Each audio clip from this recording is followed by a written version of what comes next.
여러분, 오늘도 영상으로 이렇게 여러분들과 말씀 나누게 돼서 너무 좋아요. 우리 먼저 어제 읽었던 말씀 나누도록 하겠습니다. 어제 우리 이사야 30장 1절부터 17절까지의 말씀을 읽었습니다. 어제 우리가 읽었던 본문은 하나님의 패역한 자식들에 대한 심판의 메시지로 시작합니다. 패역한 자식들은 누군가요? 그들은 바로 하나님의 자손인 유다 민족입니다. 그런데 그들은 하나님의 자녀인데 어쩌다 패역한 자식이 되었을까요? 아버지 되시는 하나님과 상의 없이 자신들이 살아갈 방법을 위해서 그들이 애굽과 화친을 맺으려고 했기 때문입니다. 당시의 유다 민족은 아수르로부터 굉장히 큰 공격과 압박을 지속적으로 받고 있었습니다. 그래서 그들은 자신들이 살아갈 방법을 찾아야만 했습니다. 그리고 그들이 선택한 방법은 주변에 있었던 애굽을 의지하여 그들과 화친을 맺음으로 말미암아서 자신들을 지키고 싶었습니다. 그래서 그들은 사신들을 통해서 선물을 바리바리 싸들고 애굽으로 가게 되는 거죠.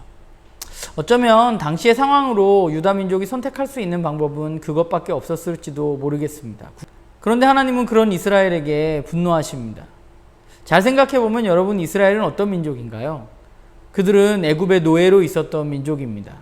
그들이 힘이 있어서 애굽에서 탈출한 것이 아닙니다. 그들이 탈출할 수 있었던 것은 하나님이 그들과 함께 하셨기 때문입니다. 그리고 그들은 광야에서 시간을 보내다가 가나안 땅에 정착했습니다. 그들이 어떻게 가나안 땅에 정착할 수 있었나요? 그들이 힘이 있고 강대국이어서 그들이 가나안 땅에 정착할 수 있었던 것이 아닙니다.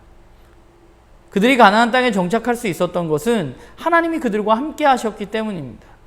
그들이 힘이 있어서 여리고성과 아이성을 무너뜨리는 것이 아닙니다. 하나님이 함께 하셨기 때문입니다.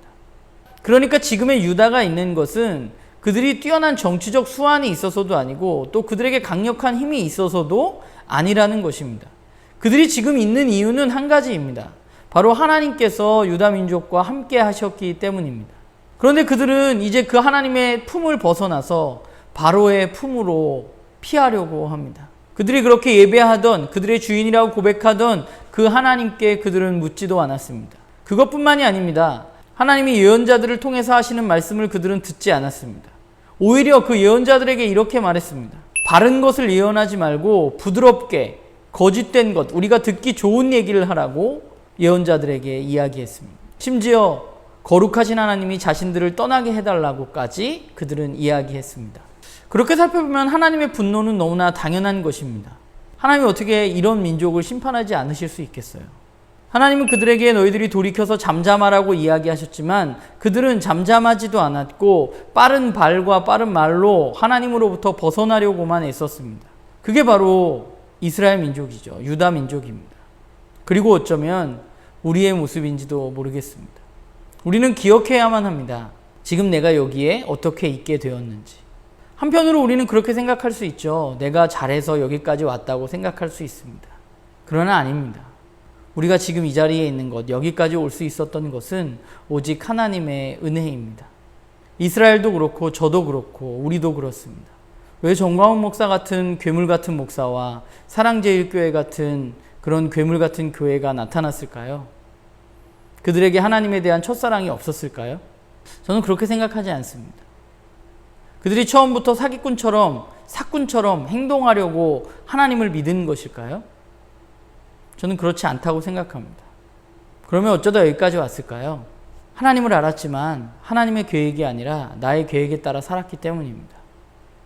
지금 내가 여기 있는 이유, 하나님의 은혜를 잊고 내가 했다고 생각했기 때문입니다. 그게 쌓이고 쌓이다 보니 지금 오늘에까지 이른 것입니다. 거룩하신 그분 앞에 돌이켜서 잠잠해야 하는데 자신이 잘났다고 재질을 부리기 시작한 것입니다. 저도 예외일 수는 없는 것 같아요. 저도 여기저기 약점투성입니다. 지금도 하나님 앞에 돌이켜야 할 부분들도 여전히 많은 사람입니다. 매일 그분 앞에서 나를 돌아보지 않으면 저도 똑같이 될 수 있다는 생각을 말씀을 보면서 하게 됐습니다. 그래서 말씀 앞에서 사는 것이 중요하고 말씀 앞에 나를 매일매일 세우는 것이 중요하겠죠. 여러분들도 그 하나님 잊지 않았으면 좋겠습니다. 오늘 내가 어떻게 있게 되었는지. 그래서 우리가 그 하나님 바라보고 그 하나님 말씀 앞에 매일매일 나를 세우는 그리고 그분께로 매일매일 우리의 삶을 돌이키고 그분 앞에서 잠잠하는 그런 저와 여러분이 되기를 간절히 소망합니다. 오늘 우리가 읽을 말씀은 이사야 30장 18절부터 33절까지의 말씀입니다. 어제 읽었던 30장 1절부터 17절까지의 말씀은 유다 민족이 패역한 자손이라고 부르시는 하나님의 심판의 이야기가 담겨져 있습니다. 그들이 하나님을 버렸기 때문에 하나님은 그들을 심판하시겠다고 말씀하십니다. 그런데 오늘 본문을 보면 심판이 끝이 아니라는 사실을 우리는 알게 됩니다. 하나님은 은혜의 때를 기다리고 계십니다. 그리고 하나님은 그들을 도우실, 긍휼히 여기실 때를 위해서 일어서시겠다고 말씀하십니다. 여러분, 우리가 세상을 살아가면서 어떤 사람이 행복한 사람일까요? 오늘 본문에서 그 답을 좀 찾아봤으면 좋겠습니다. 그리고 두 번째는 하나님이 일어서시는 그날이 올 것인데 그날에는 어떤 일이 일어나는지 우리가 다시 한번 오늘 본문 자체가 그걸 쭉 이야기하고 있는데 다시 한번 살펴보았으면 좋겠고요. 이사야가 그렇잖아요. 계속해서 심판과 회복을 반복해서 이야기합니다. 포기할 것 같지만 하나님은 포기하시지 않습니다.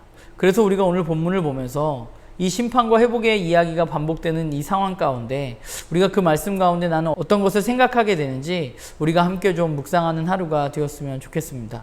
오늘도 여러분 좋은 하루 되시기 바랍니다.